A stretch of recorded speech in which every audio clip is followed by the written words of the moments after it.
Good evening. It is Wednesday, March 31st.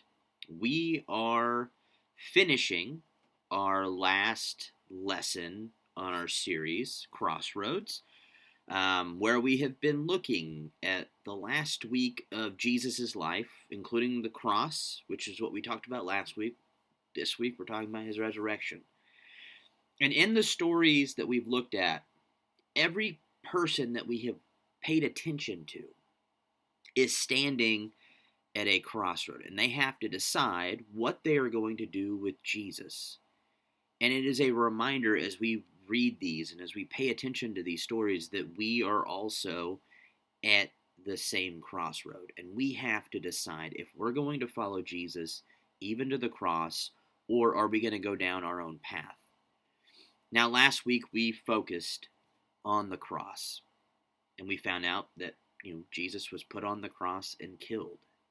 This took place on a Friday, and they took his body and they put it in a tomb close by, and on Sunday it was time for more spices to be put on his body to help with the smell as it decomposed. And so the story we're going to look at comes from Mark chapter 16, starting in verse 1, and I'm going to read down to verse 7. Again, I'm reading from the NIV. You can have whatever translation that you prefer. But it says, "When the Sabbath was over, Mary Magdalene, Mary the mother of James, and Salome bought spices so that they might go to anoint Jesus' body. Very early on the first day of the week, just after sunrise, they were on their way to the tomb, and they asked each other, 'Who will roll the stone away from the entrance of the tomb?' But when they looked up, they saw that the stone, which was very large, had been rolled away.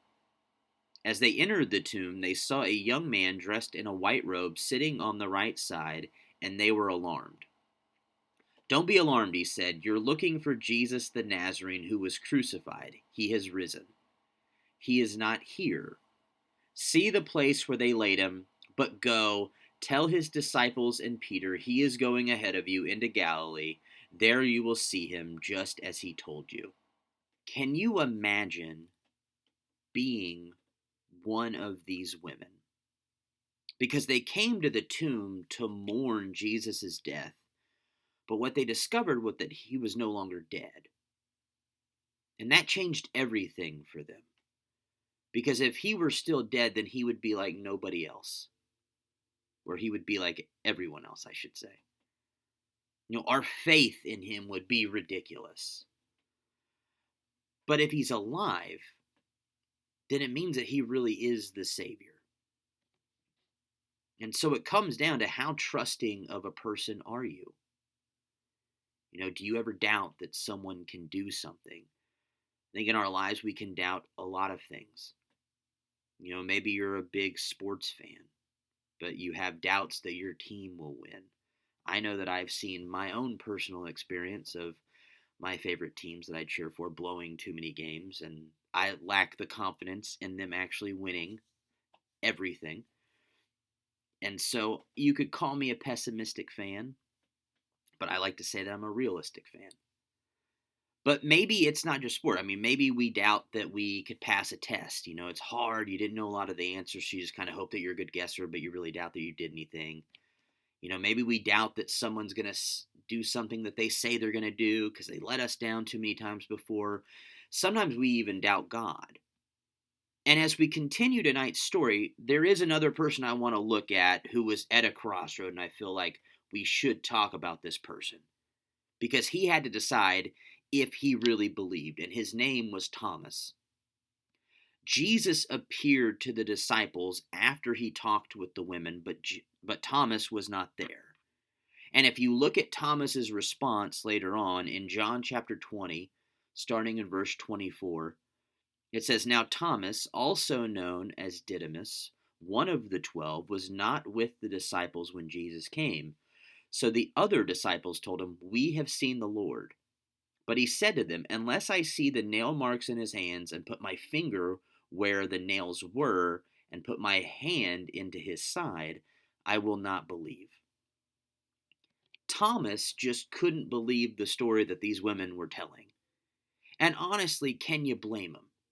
Because nobody before and no one after has ever come back from the dead. And if someone were to tell you today that someone they thought who was dead appeared to them, you would probably think they're a little crazy. You would probably definitely doubt them. And Thomas needed proof. And I think we, a lot of the times, have those same doubts when it comes to God. Maybe you've questioned his existence. It can be hard to trust in something that we can't see. Maybe you feel like you need proof. Maybe like Thomas, you've doubted Jesus' resurrection. How is it possible to be dead for 3 days and then just be walking around again? Did this really happen? Can I believe Jesus if I doubt his resurrection? Maybe you have doubts about your salvation. Do I really trust in God? It seems that maybe you continue to struggle with sin and doing the right things. Does that mean that you don't really have faith? Maybe you doubt God's love for you. How could he love me?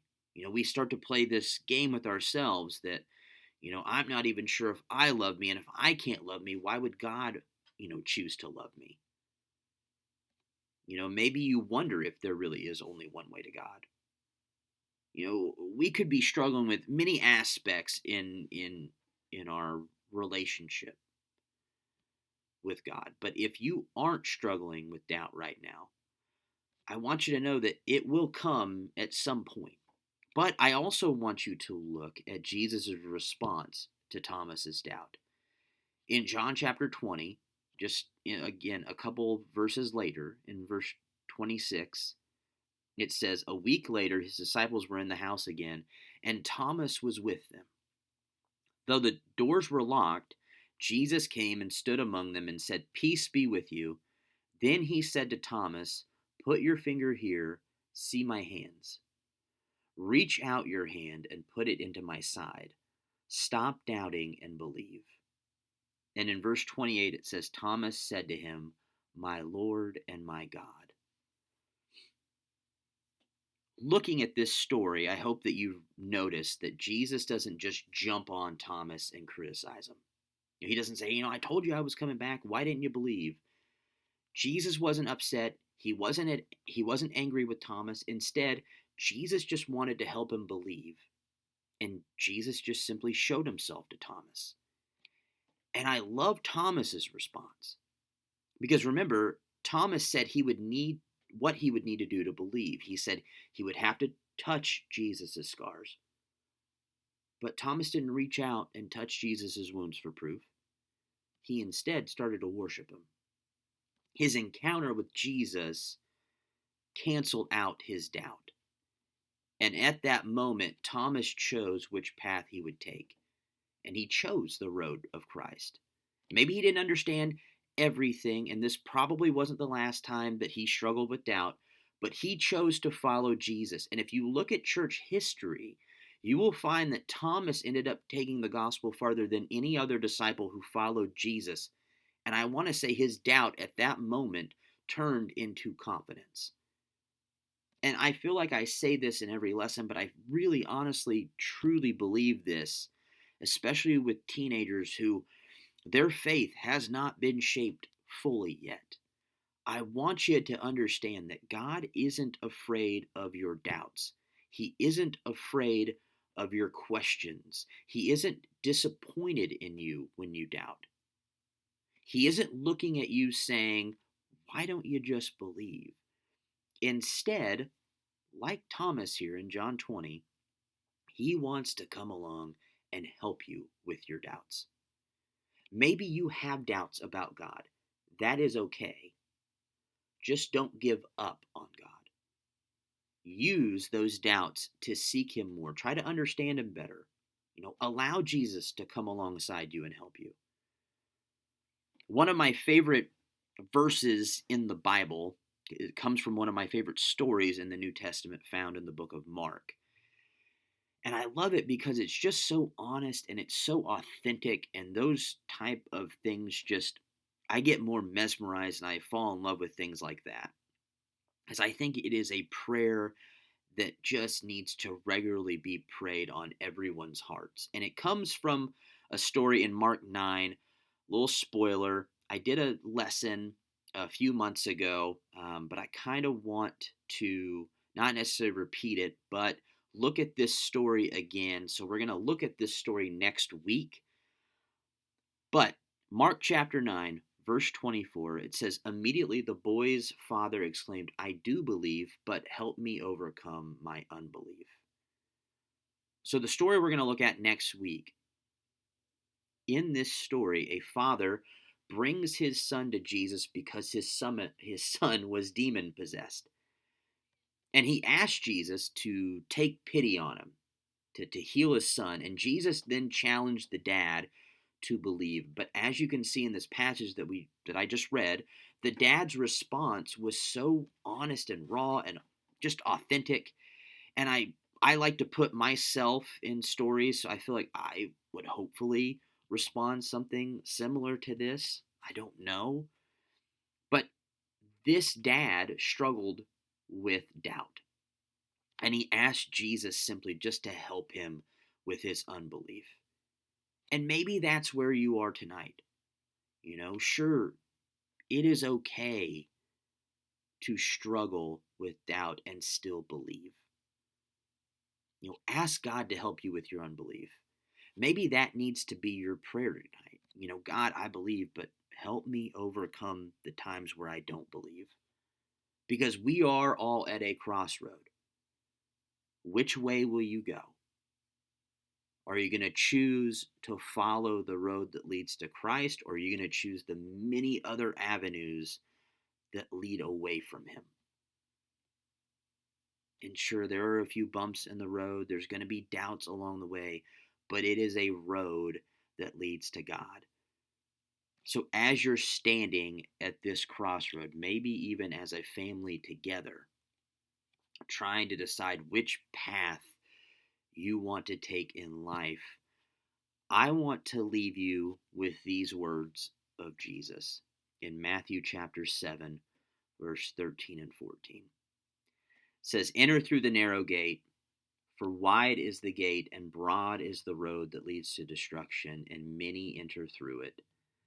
But small is the gate and narrow the road that leads to life, and only a few find it." The easy path, the way of the world, may seem like the better path to take, but it's not going to lead to life. Instead, it's going to lead to destruction. And so I hope, as a teen or as a family, that you choose to take the path that leads to Jesus, because it is the only way to find true life. I want to thank you all for for joining me in this series. Like I said, we're going to look at that story from Mark 9 next week. There are discussion questions that have been emailed out, also attached in the discussion or in the description box of either platform that you watch, whether Facebook or YouTube. Anyways, I hope everyone has a great evening. Remember that this Sunday, classes for all ages, children, teens, college, adult, they all start this Sunday at 9 a.m. And then we'll have service at 10 a.m. for Easter.